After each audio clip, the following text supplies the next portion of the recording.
Digital പണമിടപാടുകൾ പെരുകിയതോടെ cyber തട്ടിപ്പു രീതികളും വർദ്ധിക്കുകയാണ്. തട്ടിപ്പിലും വ്യത്യസ്തത കൊണ്ടുവന്ന് പിടിച്ചു നിൽക്കാൻ കള്ളന്മാർ ആവുന്നത്ര ശ്രമിക്കുന്നുണ്ട്.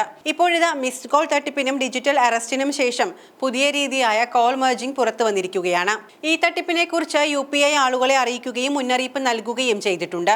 നിങ്ങളെ കബളിപ്പിക്കാൻ സ്കാമർമാർ കോളുകൾ ലയിപ്പിക്കുന്നുവെന്ന് UPI X ഹാൻഡിലിൽ വ്യക്തമാക്കുന്നു. തട്ടിപ്പ് എങ്ങനെ സംഭവിക്കുന്നുവെന്നും അത് എങ്ങനെ ഒഴിവാക്കണമെന്നും UPI വിശദീകരിച്ചിട്ടുണ്ട്. കോൾ മെർജിംഗ് തട്ടിപ്പ്, ഇത്തരം തട്ടിപ്പിനെ കുറിച്ച് നമ്മളിൽ പലരും ഇപ്പോൾ കേട്ടുവരുന്നതേയുള്ളൂ. തുടക്കത്തിൽ ഒരു പരിപാടിക്കുള്ള ക്ഷണമോ ജോലിക്കുള്ള ഇന്റർവ്യൂ കോളോ ഒക്കെ ആയിട്ടായിരിക്കാം ഇത് വരുന്നത്. നമ്മുടെ മേഖലയുമായി ബന്ധപ്പെട്ട കോൾ ആണെങ്കിൽ വലിയ സംശയമൊന്നും തോന്നാനുള്ള സാധ്യത കുറവാണ്. പിന്നെ നമ്പർ എവിടെ നിന്ന് ലഭിച്ചു എന്നതാവും ഒരു സംശയത്തിനിട നൽകുന്ന കാര്യം. ഇത്തരം കോളുകളിൽ നിങ്ങളുടെ സുഹൃത്തുക്കളിൽ നിന്ന് അവർക്ക് നമ്പർ ലഭിച്ചു എന്ന് അവകാശപ്പെട്ടുകൊണ്ടാണ് നമ്മളെ പരിചയപ്പെടുന്നത്. അതോടെ എല്ലാം ഓക്കെ എന്ന് നമുക്ക് തോന്നും. അല്പമൊന്ന് സംസാരിച്ച ശേഷം നിങ്ങളുടെ സുഹൃത്ത് മറ്റൊരു നമ്പറിൽ നിന്ന് നിങ്ങളെ വിളിക്കുന്നുവെന്ന് അവർ നിങ്ങളോട് പറയും. ആദ്യം ആരും ഇതിനെക്കുറിച്ച് മറ്റൊന്നും ആലോചിക്കില്ല. പെട്ടെന്ന് തന്നെ കോൾ ലയിപ്പിക്കുന്നു. പക്ഷെ ലയിപ്പിച്ചാൽ ഉടൻ സ്കാമർ കോളിൽ OTP കേൾക്കുകയും നിങ്ങളുടെ ബാങ്ക് അക്കൗണ്ടിലെ പണം കൈവശപ്പെടുത്തുകയും ചെയ്യുന്നു. OTP ലഭിക്കുന്നതിന് സാധാരണയായി നിങ്ങളുടെ ഫോണിലേക്ക് മെസ്സേജ് വഴി OTP വരികയാണ് ചെയ്യുന്നത്. ആദ്യം നിങ്ങളുടെ അടിസ്ഥാന വിവരങ്ങൾ കൈക്കലാക്കി സ്കാമർ നിങ്ങളുടെ അക്കൗണ്ടിലേക്ക് ലോഗിൻ ചെയ്യുന്ന പ്രക്രിയ ആരംഭിക്കുന്നു. ഈ ലോഗിൻ നിങ്ങളുടെ വാട്സ്ആപ്പ്, മറ്റേതെങ്കിലും സോഷ്യൽ മീഡിയ അല്ലെങ്കിൽ നിങ്ങളുടെ ബാങ്ക് അക്കൗണ്ട് വഴി തന്നെ ആകാം. കോൾ മെർജിംഗ് തട്ടിപ്പ് എങ്ങനെ ഒഴിവാക്കാം എന്നതാണ് മറ്റൊരു കാര്യം. തട്ടിപ്പുകാരന് OTP ലഭിച്ചു കഴിഞ്ഞാൽ നിങ്ങൾക്ക് വലിയ നഷ്ടം സംഭവിച്ചേക്കാം.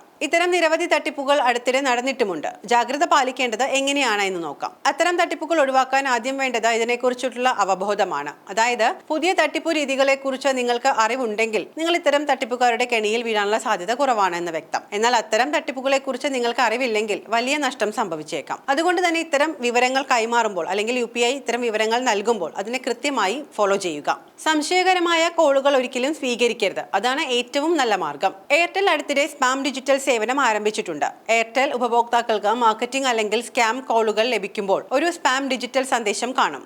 സ്പാം ഡിറ്റക്ടർ എന്ന് എഴുതുന്ന കോളുകൾ അബദ്ധത്തിൽ പോലും എടുക്കരുത് എന്ന് സാരം.